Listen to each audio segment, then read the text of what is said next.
So I just want to start off by building on the land acknowledgement that was just offered. And today we're going to be talking about gender and sex. And so this discussion requires a reminder that some of the taken for granted about gender and sex is due to the way that settler colonists brought particular ideas about these concepts with them.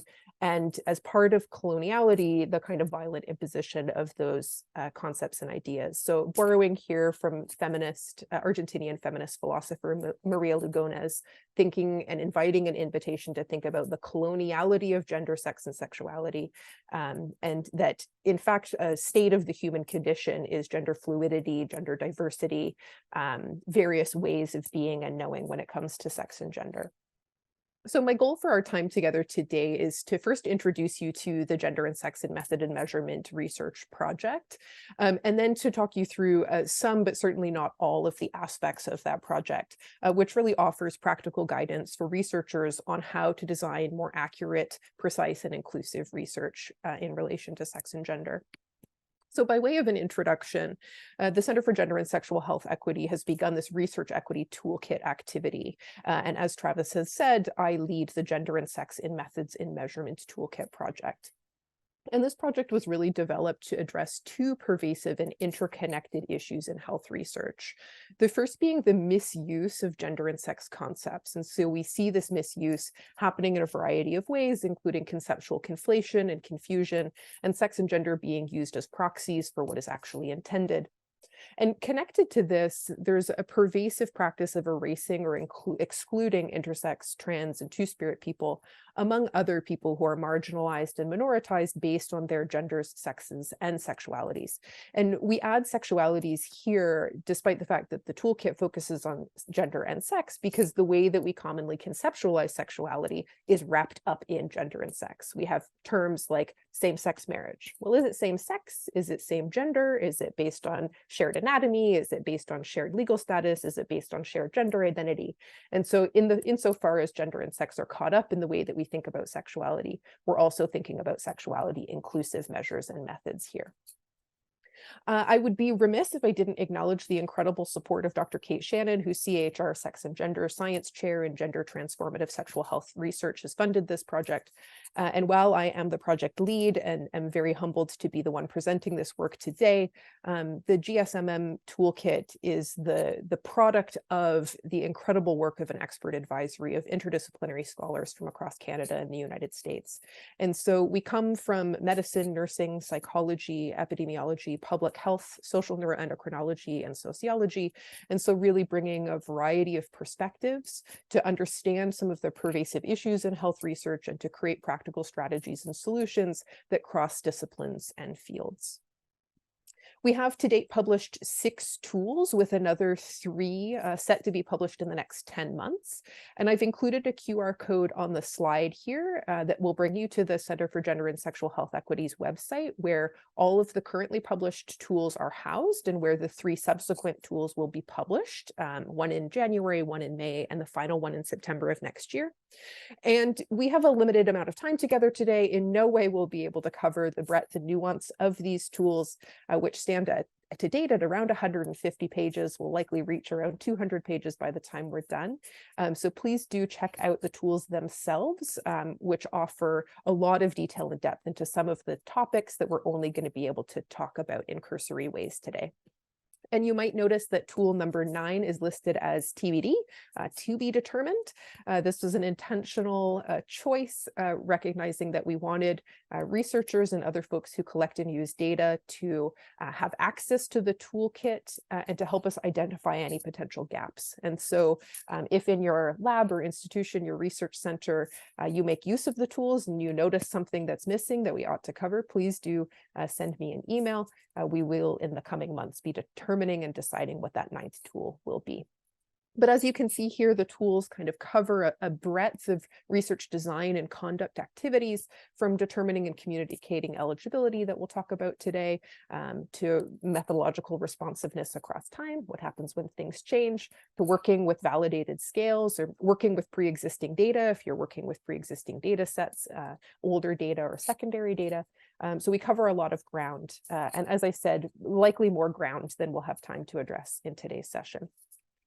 Each of these tools, regardless of the topic, offers non-prescriptive guidance. So that is, we very rarely suggest that there's a right way to do anything, but instead try to talk through some common approaches, identify shortcomings, challenges, or assumptions associated with those approaches, and then look at alternatives, which may themselves have shortcomings. And so our goal here really is to kind of expose folks to the various options that are available and provide researchers with the tools to be able to think about what is the best approach based on their research question, their hypothesis, their area of interest.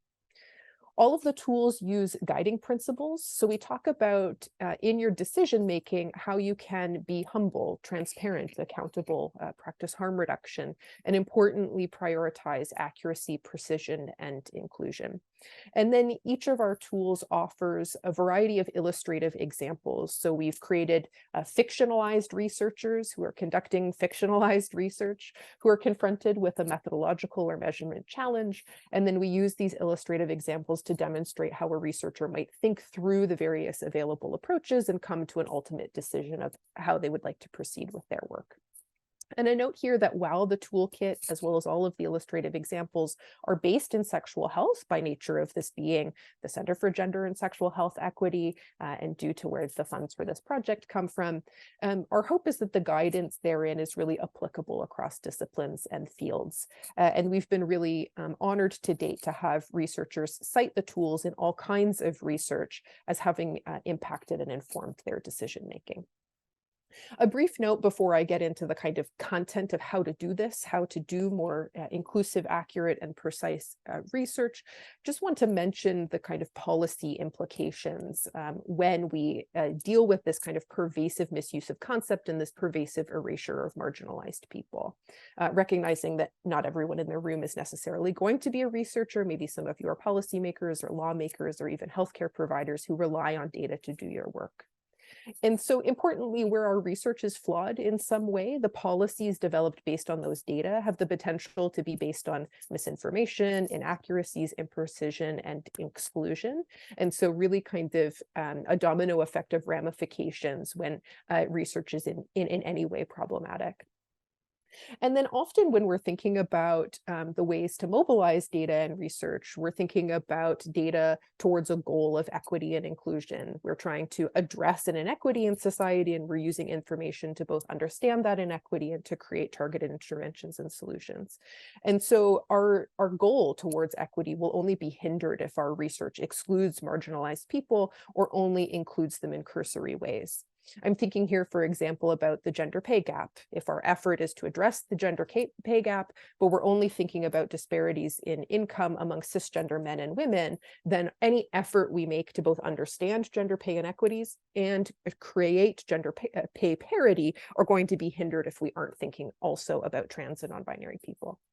And then finally, there's the potential to undermine trust in both the research community and in institutions that rely on those data in their policy and legal decision-making if research is consistently inaccurate or exclusionary. And so it behooves us to do this work not only for the sake of scientific rigor, to improve the evidence that we produce, but also as a matter of kind of fostering a sense of trust that we are doing good work towards good aims.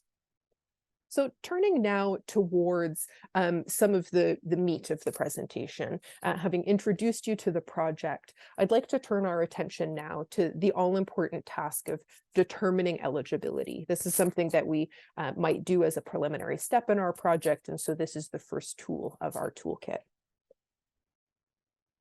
As you probably know, of course, eligibility defines the shared characteristic of our participants. What do our participants need to have in common such that they become eligible for our project? And this is typically based on our research question or our hypothesis, some kind of understanding that we have about who would be the most appropriate people to talk to in order to answer our research questions.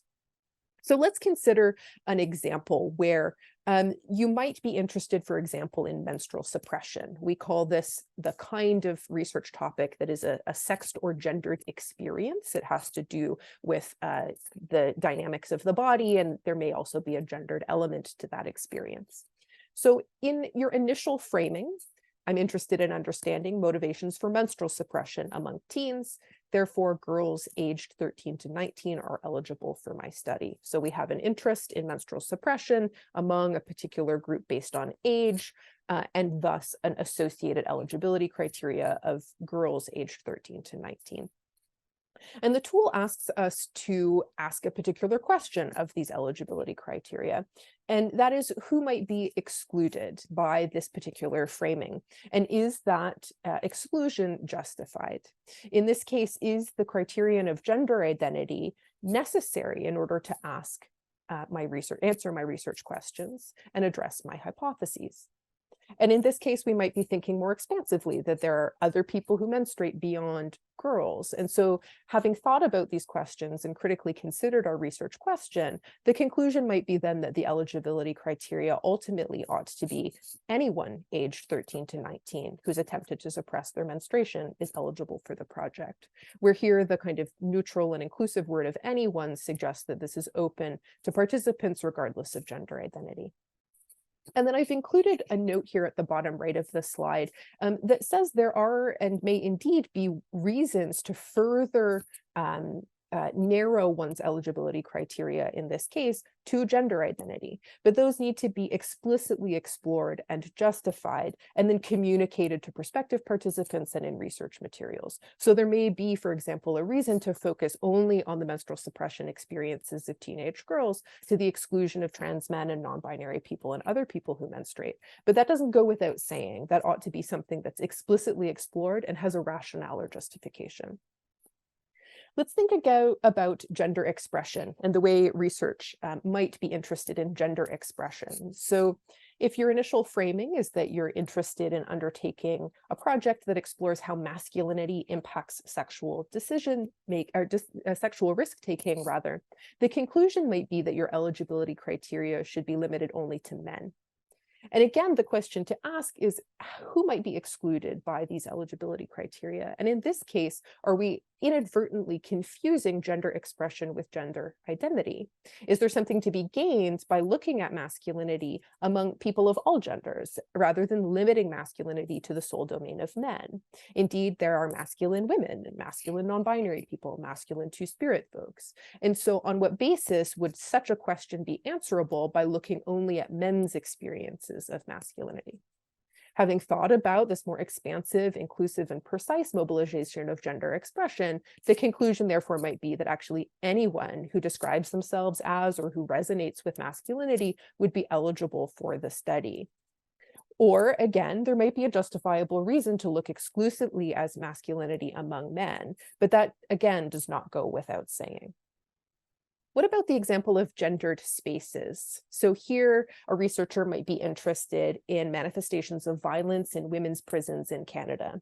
And with that interest, might associate an eligibility criteria where women who have previously been incarcerated are eligible for a study.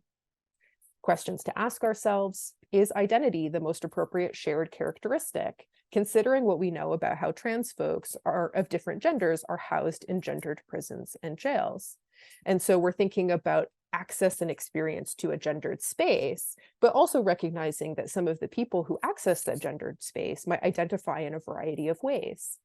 And so if our interest ultimately is in experiences of violence in a gendered space, in a gendered service, in a healthcare space, and in this case, a prison, it could be things like recreational spaces like pools or sporting events. The question becomes, is access to that space the eligibility criteria or the identity of some of the people who might access it? As a result, our reconsidered eligibility criteria might say that anyone who's been previously incarcerated in a women's jail or prison is eligible for our project, thus opening our eligibility criteria to people of all genders, rather than limiting to both access to a gendered space and gender identity on top as an additional criterion. Again, there may be reasons to limit to gender identity, but those would need to be justified. And then finally, let's look at the idea of sexual identity, orientation, or behavior. And so you'll recall at the top of the session that I reminded us that sexuality is caught up in the way that we think about sex and gender. And so here, a researcher may be interested in condom use as HIV prevention among MSM, which stands for men who have sex with men. And as a result, MSM, men who have sex with other men, are those who are eligible for this project. The questions here are about whether gender identity or sexual identity or some kind of combination or amalgam therein are actually being used as a proxy for some other deeper interest. Are we interested in anatomy, in types of sex, in masculinity? What elements ultimately matter for this project when it comes to investigating condom use as HIV prevention? And if we are interested in men who have sex with men, are we thinking about all men in our mobilization, or are we only thinking about cisgender men? Are we remembering that some men who have sex with men are trans men who might have uteruses, who might be at risk of pregnancy, who might be having particular kinds of sex?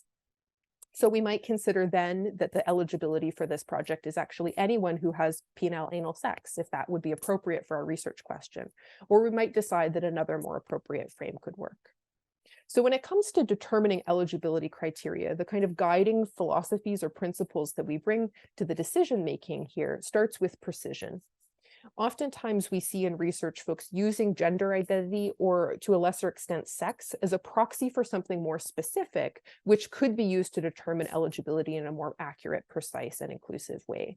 So if I'm interested in femininity and I'm saying women, I'm actually using woman as a proxy for what I actually and ultimately intend, which is an investigation of femininity. And so can we think precisely to the root of the shared characteristic that our participants ought to have in common? And when it comes to sex, can we think about sex as actually a multifaceted experience, that sex is the thing you were assigned, sex is a legal category, sex is an experience of your own body, and that actually none of those things tell us about someone's current anatomy and physiology. And so if what's at the root of your research question is something to do with bodies and how those bodies function, then ultimately neither gender nor sex in any of its facets would be the most appropriate eligibility criteria for your study. There's also an important thing about clearly communicating your eligibility criteria once you have established them. And so if you decide that gender identity is indeed the basis of the eligibility for your project, you ought to be explicit if that is trans inclusive. So a study limited to men ought to explicitly communicate that it is open to cis men, to trans men, to non-binary men, to anyone else for whom man is a part of their gender identity. If you're doing a study on women, for example, and it's also open to non-binary folks, it's important to communicate why, because oftentimes non-binary folks are kind of tacked on to existing eligibility projects or eligibility criteria almost as an afterthought. And you may have a very firm rationale for their inclusion, but that might not come across to prospective participants. And if your eligibility is based on a shared experience, I provide the example here of pregnancy, then neutral language like all pregnant people is inclusive and it doesn't contribute to ciscentrism or trans-othering. We can also use additive language, but additive language is best used when we actually explicitly name everybody.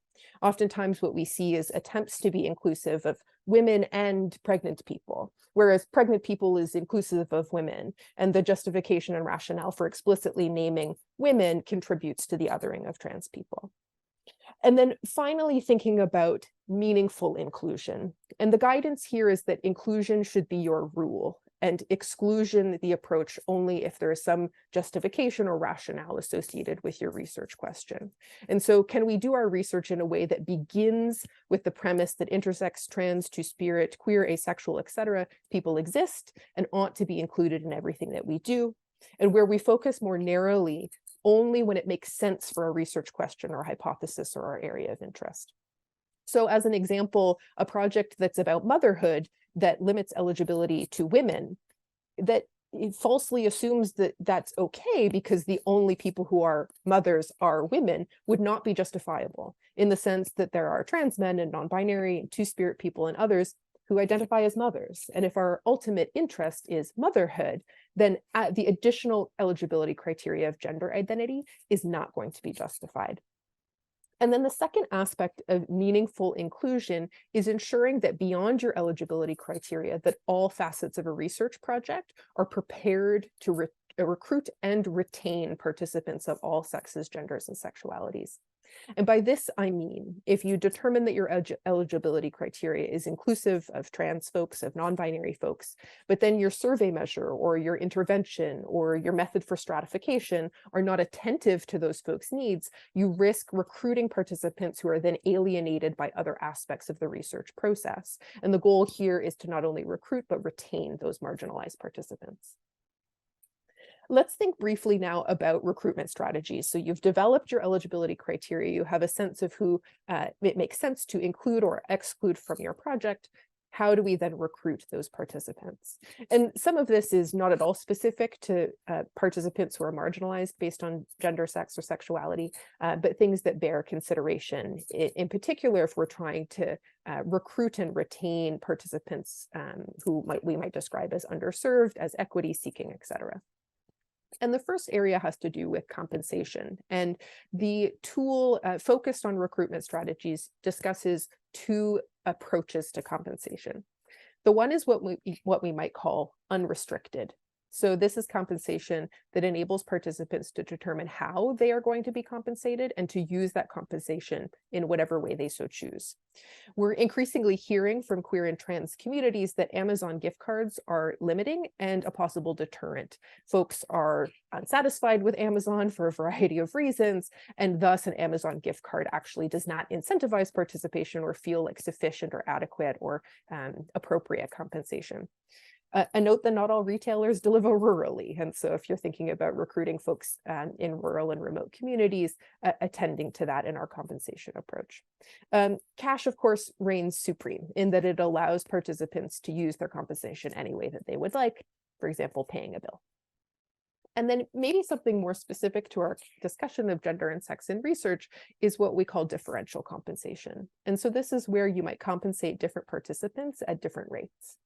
It can help to ensure that sufficient numbers of otherwise underrepresented groups are recruited to your research, and also has the potential to communicate that you as a researcher value and understand the financial and social barriers that certain participants might have.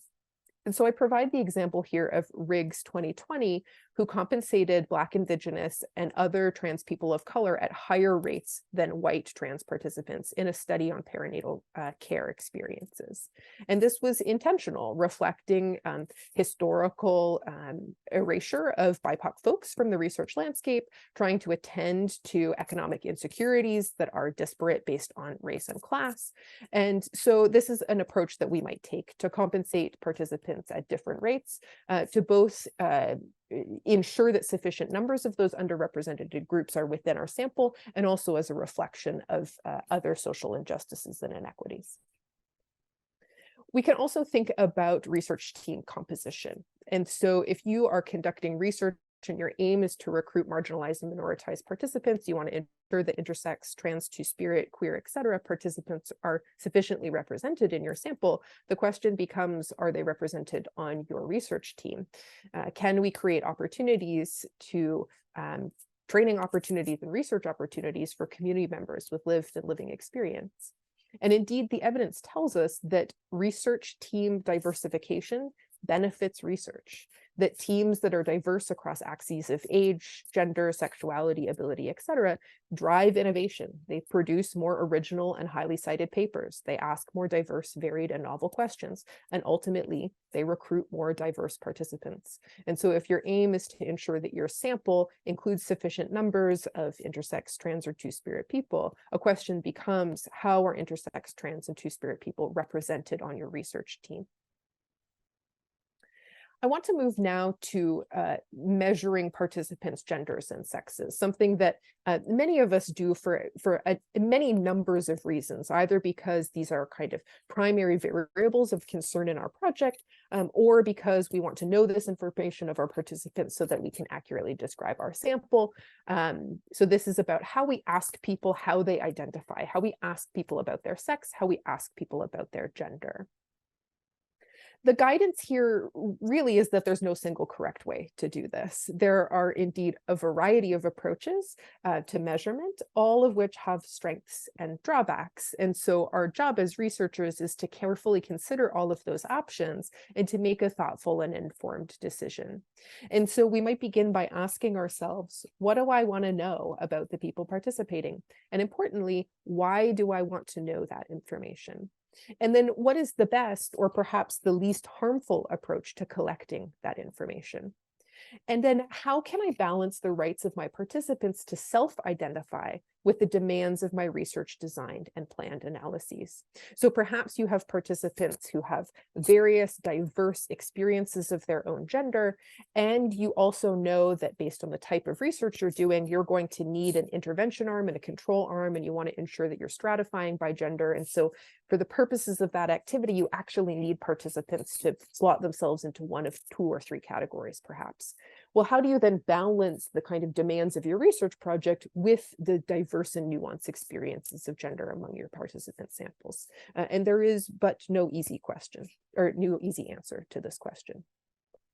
So the considerations then of like how to do this work, how to ask participants about their genders and sexes, and what questions to use requires that we think about a variety of factors. Is your aim accuracy? Is your aim to describe your sample? And so you might ask yourself, do I want to describe my sample accurately, or as I just described, or am I going to be stratifying by gender identity and thus need participants to select a couple of options, even if some of the nuances of their identities might be lost in that process? Can we be intentional about how we do this work? In particular, by not replicating past approaches simply because that's how it's been done in the past, where we stand to also replicate problems associated with those approaches. So what measures actually work? Is there a better way? Are there folks studying better ways to ask questions about sex and gender? Precision, recognizing the typo on my slide, measuring the thing and not its proxy. So again, what is your research actually about? Going back to those guidances about determining eligibility, are you interested in gender identity? Is that the important variable? Or are you actually interested in expression or anatomy or legal sex or gender modality or something else? And by knowing precisely what it is you need to know, that allows you to measure that thing and not something proximate to it.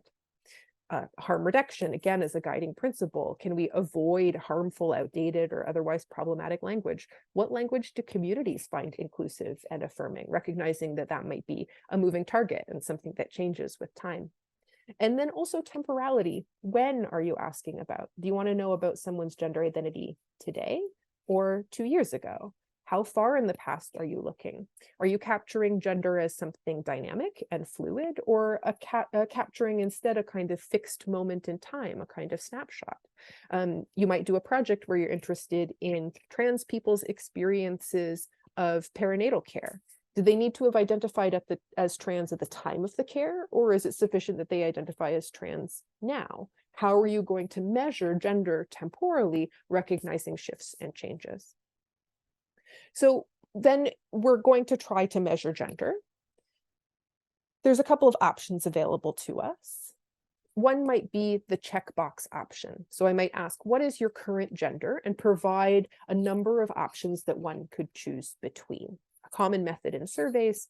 And the questions we ought to ask ourselves then are, which response options are going to be included in that list and which are going to be excluded, and why?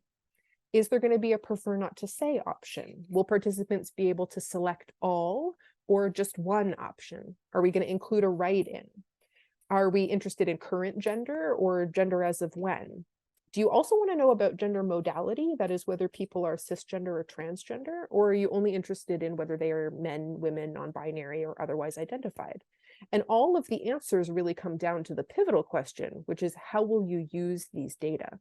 Again, there is no right here. There is simply the most appropriate approach based on your particular questions. We've seen shifts towards the write-in box as an attempt to provide more self-determination in descriptions of gender in research, where instead of providing checkboxes, we simply provide you with a box where you can write in your gender yourself. How much space are you going to provide? Are you limiting folks to a number of words? Are you okay if they write you a paragraph or a mini novel explaining their gender? And importantly, a question I often have is, will you be aggregating categorically later? So if you're providing participants with a write-in box and they're writing you between a few words to a mini novel, are you going to be, after the fact, looking through those qualitative data and trying to quantify them into a certain number of fixed categories? Why? And also how? Who is determining how to interpret someone's narrative description of their gender and say, this person, they describe themselves in these way, well, they are woman based on my understanding of their narrative description. What are the politics of those choices? Who's doing that work? And is it more or less a harm reduction approach to provide limited checkboxes and let folks know that they're limited for a reason and you have to pick between them? Or to provide a write-in box where someone can describe their gender in their own words, only to have it aggregated or collapsed categorically by you or some other member of your team later on? So the question again, how will you use these data? There is no right and wrong. There's simply the most appropriate approach based on your research questions. And then thinking about the measurement of sex as well, a recognition that sex is actually incredibly complicated. And if we were in my Intro to Trans Studies class here, I would spend just 2 weeks on what is sex and what isn't sex and the coloniality of sex and the fallacy of the sex binary, and we would have a very fruitful discussion. But just a reminder here, in the sake of measurement, that sex and its measurement can be about what someone was assigned, can be about someone's legal status, and can be about someone's experience of their body, all of which might be different, and none of which, as I've said before, tell us about someone's current anatomy and physiology. And so ultimately, if you're interested in the body parts someone has or the processes that those bodies can do, it's not really sex that you want to know, it's current anatomy and physiology. And these other kinds of measures, whether assignment, legality, or experiential, are not going to get you to your intended area of interest, which is what a person's body looks like and how it works. If you are measuring sex, whether as assignment, legality, or experiential, are your measures intersex inclusive? And so the way we often do this is by asking about sex assignment and then having a secondary question that asks folks about intersex status. And this is important because intersex folks are often assigned a binary sex. So what sex were you assigned at birth with the option of intersex doesn't really make sense for a lot of people's experiences because folks aren't often assigned intersex. They are indeed assigned male or female. Thus is the crux of the kind of violence of the way intersex folks are treated in society. And so we need to think about how to do the measurement of sex in intersex inclusive ways. And a final reminder here that despite the pervasive use otherwise, that words like male, female, intersex, and endosex are about sex, and words like man, woman, and non-binary are about gender. Oftentimes we see studies that say the genders of the participants were male and female, and this creates a sense of conceptual confusion. Precision in our terminology is also key. And so we have distinct words to refer to distinct phenomena. And it is important that we continue to do that differentiation for fear of conceptual confusion when folks are even reading our projects. You said the participants were male and female, and then you called that gender. What did you actually measure? Who were these people? What are the implications of that for your analysis, for your interpretation, for the outcome? Turning now to the final section. In the interest of time, I will skip methodological responsiveness across time and move us to a discussion of sample size considerations. And here, what we often are kind of confronted with when we're doing this research is what we call the too few problem. And so this occurs when, despite all of your best efforts, despite your inclusive and precise eligibility criteria, despite all of your efforts to recruit and retain participants who are marginalized and minoritized based on sex, gender, or sexuality, that you end up with what we call the too few. So that could be an underrepresented group if a qualitative analysis, it could be an underpowered group in a quantitative analysis. And this can happen for any number of reasons, but what do you do when you are faced with the too few?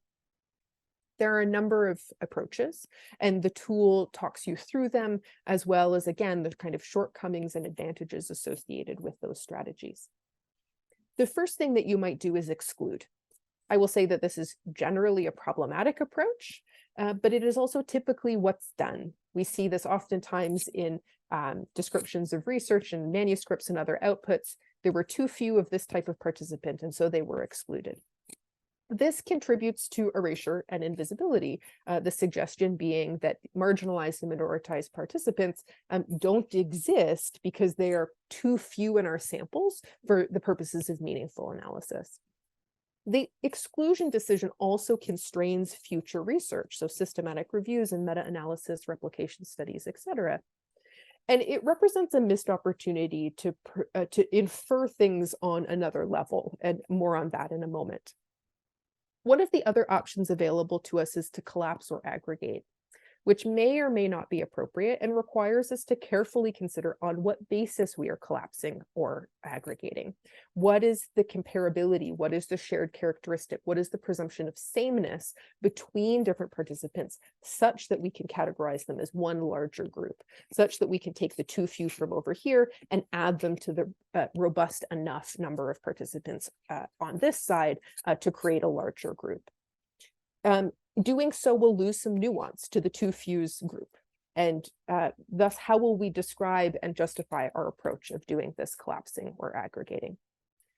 We can also oversample. You could go back and do additional data collection in order to address the too few by bringing in more folks who identify in those ways, who belong to those communities. This, of course, has financial and logistical costs associated with it. It's not always available to us, especially if you're a trainee and you're working on a graduate level timeline. You might not have time to go back and recruit more folks.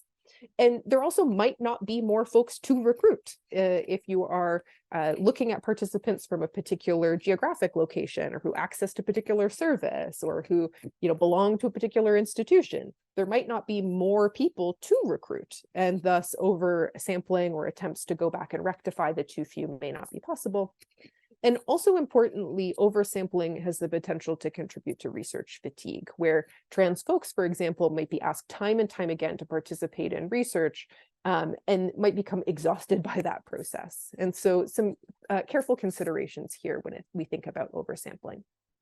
And the other approach available to us, ones that maybe we aren't kind of thinking about at first blush, is the approach of getting creative. I think of this as looking at the data sideways. And so we had intended to do something vis-a-vis gender. We found ourselves with too few of certain kinds of participants. Can we look at the data sideways? Can we look through another variable so that we don't need to exclude, collapse, aggregate, or oversample, but instead those too few, those underrepresented participants, are actually clustered differently if we look at age, or if we look at disability, or if we look at sexuality. If we look at the data sideways, those participants can remain, and none of our other strategies need to be used. A couple of examples to think this through. The first might be, for example, you're doing a chart review, you're interested in the relationship between fibroid size and quantity and IUD expulsion.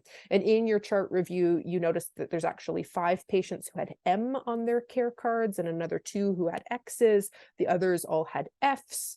The provider notes suggest that these 7 patients were trans or non-binary people. And so your question is like, well, what do I do with them? Are they too few? The decision might be that actually your research question doesn't pertain to gender identity. And so you have no reason to exclude them, because it's not about the relationship between gender, fibroid size, quantity, and IUD expulsion. It's just about these 2 other clinical variables. And so you include all patients, regardless of the gender marker.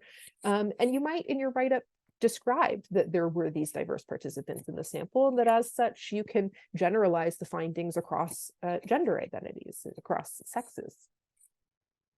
What about if you provided that checkbox measure, and in this case, a combined measure that looked at both gender identity, man, woman, non-binary, and gender modality, whether someone is cisgender or transgender, and you ended up with this sample. So you can see here on the slide, 500 cis men, almost 500 trans men, and then quote, too few trans men, trans women, non-binary folks, some prefer not to say, some write-ins, and a few intersex folks across the sample.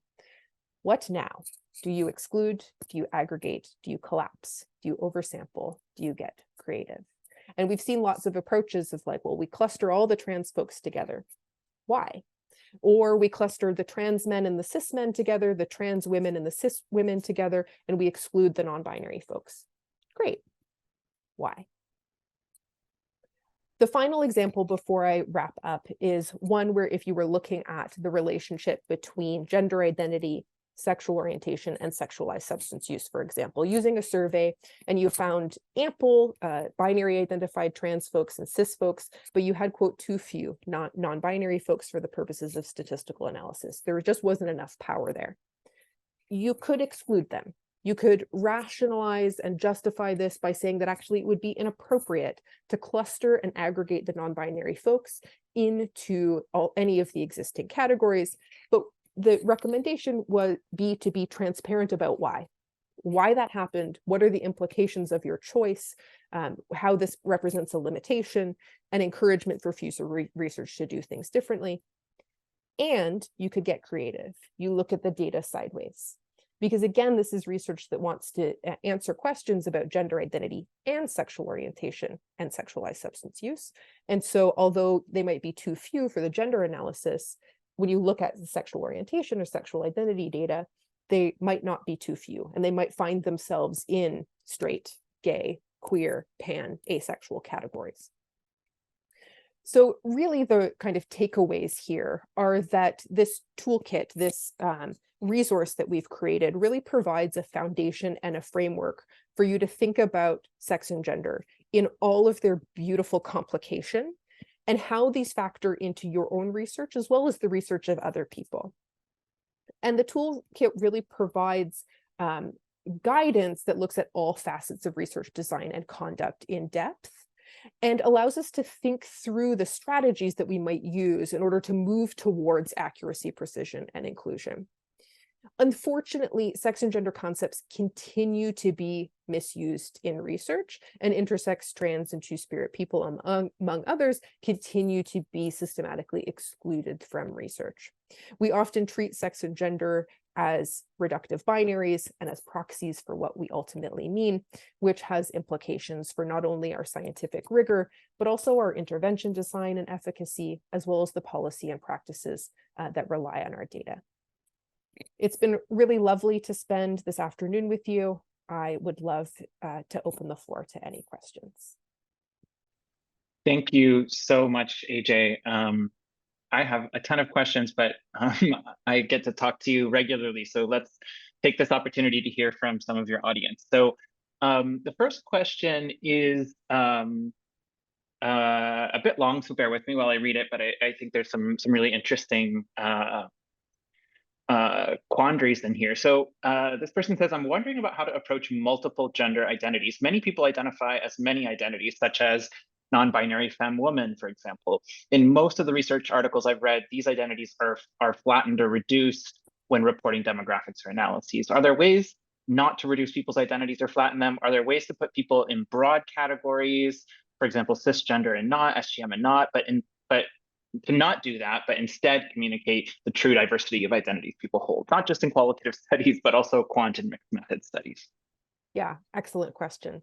And something that the asker of this question is absolutely correct, that we often see either attempts to render participants' genders simple at the stage of data collection, where you can only check one box, and so it doesn't provide someone with the opportunity to express a kind of multiple sense of gender, or where then we allow for a kind of select all that apply, but then later we have to make these decisions about what to do with those data.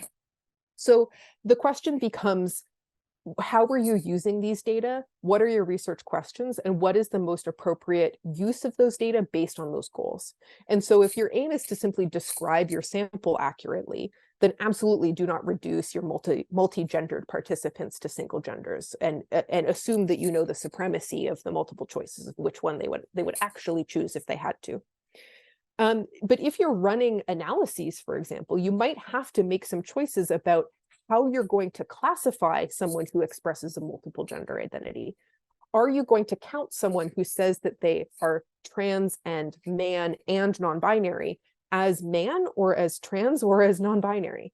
And ultimately, the decision is based on why you're doing it, how you justify it, and then how you transparently describe what you do.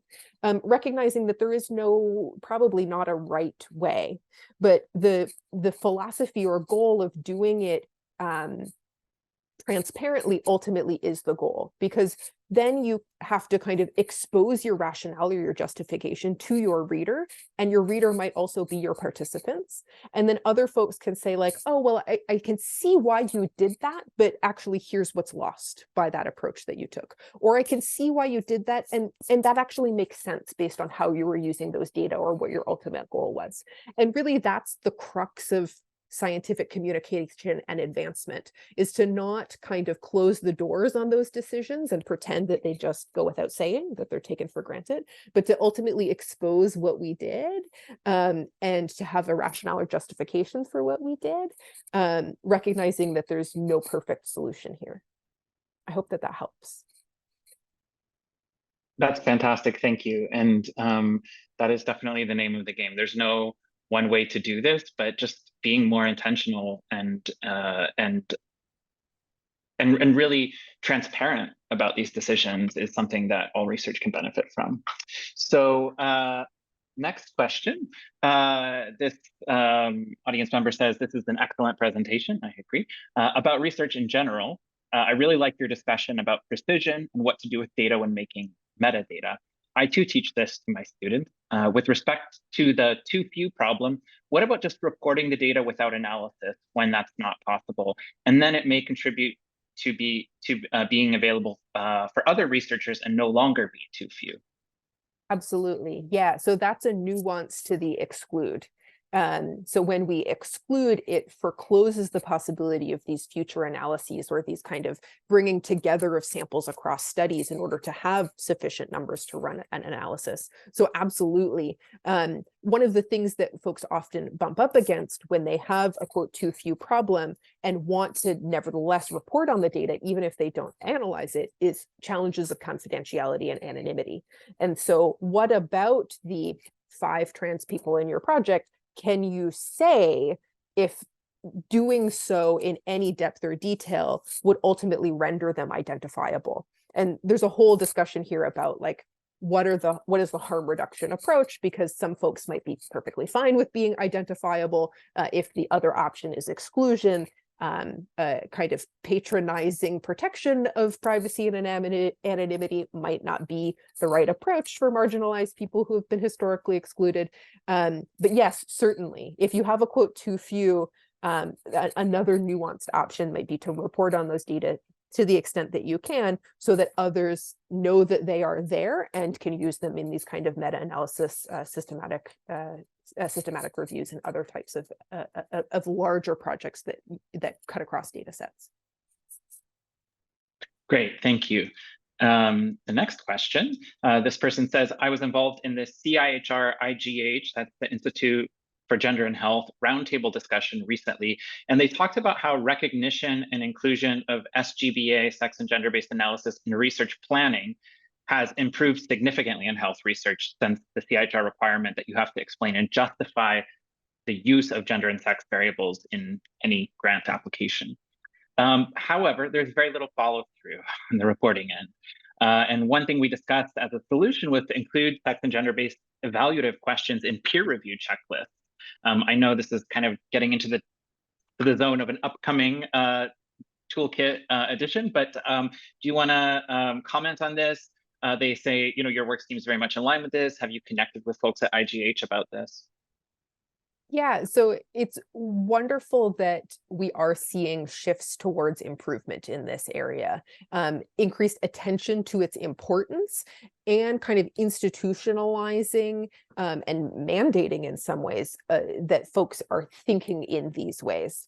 I will say that some colleagues of mine just had a methodological systematic review accepted for publication I can't tell you too much about it, except to say that across 75 studies from about 12 years, we saw absolutely no improvement in how sex and gender were being mobilized in particular research.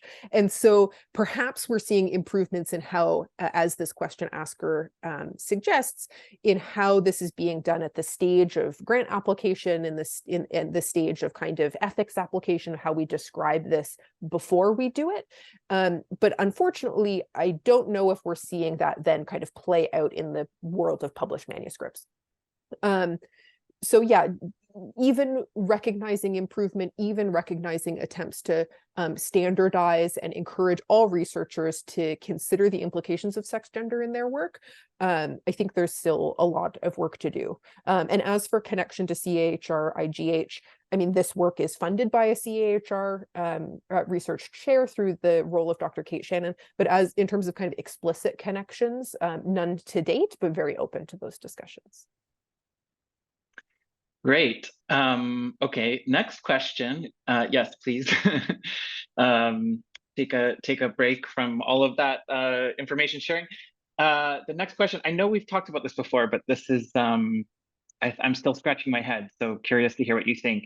This person says, I'm wondering if you had to weight a population health survey using the census sex variable, which is binary, how would you assign gender into a sex category? Or is the most appropriate to leave gender minorities out of the weighting, but include in the analysis without a weight, or apply a post weight? So I think what they're asking is, you know, we've had this historical and ongoing practice of applying gendered weight to our survey data based on what we see in the census. Now that we're getting a better picture of the size of transgender, non-binary populations, what should we do about weighting them? Yeah, so not being a quantitative expert myself, I'm going to approach the question a slightly different way, which is that if you're dealing with population level data, whether that's Stats Canada or some kind of large health survey or other surveys that we might use that have open data sets, and they describe what they did as sex, and they say the participants were of these sexes, male, female, it is completely inappropriate to then say that you are analyzing based on gender, because you ultimately do not know the genders of any single participant within that sample, let alone at a population level. And so this is part of that kind of conceptual conflation where we see folks saying, well, I did a gender-based analysis of, but actually the data set from which they draw data is not about gender, it's about sex, or it's not clear what was ultimately measured. And so here again is that kind of guiding philosophy of transparency and accountability. Here's what I did and why. Here's the assumptions that I brought to my analysis. I read these data. I have a reasonable kind of suspicion that when they say sex, they actually were collecting data, or when they say gender, they were actually collecting sex. Here's what I know about their data collection methods.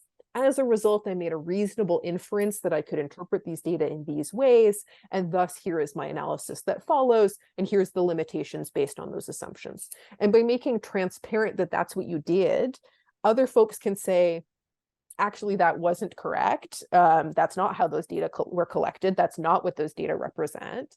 As opposed to just kind of glossing over the messiness and saying, well, the participants were male, female, they were therefore men, women, therefore I did a gender-based analysis of these data, because there's lots of kind of assumptions along the decision-making path that might be incorrect and thus impact the quality, validity, reliability of the research that you did on the other end. Does that help, Travis, do you think? It does a lot. And I think, I mean, I think those are just really important cautionary notes for any of us using previously collected data, particularly when it's coming from these sources that are not precise enough in how the variables are defined. If I could add something, Please. I would say, you know, for better or worse, Statistics Canada does set these standards for us here in Canada. And so I would encourage this person and everyone, we should be reaching out to StatsCan and telling them, we need you to actually issue new guidance, because this requires some statistical expertise. but it's no longer okay for them to remain silent on this. We've now committed to more gender inclusive data measurement in the census, in our federally funded surveys. So now it's time to produce statistical guidance that's in step with that. And while we have Stats Canada's ears, one of the things that I mentioned very briefly is that we have words for gender and words for sex. And so it is conceptually very frustrating to see male, female used for gender when we have gendered language, because then again, what it does is create research outputs that are hard to understand as a reader. You're saying gender, male, female, and perhaps some other things, but then you're also saying sex, male, female. We have words for gender, man and woman. And so I would love if Stats Canada took up that kind of guidance to use conceptual precision and accuracy in the way that they describe these categories. But that's a soapbox for another time, perhaps. Here, here. I think we're definitely interested in seeing that change as well. So I just want to close with this last comment. Thank you for this excellent presentation and for your labor in teaching us new and important ways to think respectfully and intentionally about identity. Please come and teach this to folks in Australia. I know that this person is not alone in wanting to hear more from you, Dr. Lowik. So with that, I will say thank you, huge thank you for your time, for your expertise, for your guidance, for your leadership in this toolkit. Really has been a pleasure. And wishing everyone a wonderful day. Our next speaker series will be in the new year, so keep posted for more events like this. You can check out our website and you can follow us on social media, and you can sign up for our newsletter using the link that's showing up on the screen right now. Have a wonderful day, everyone. Thank you for your time and your attention.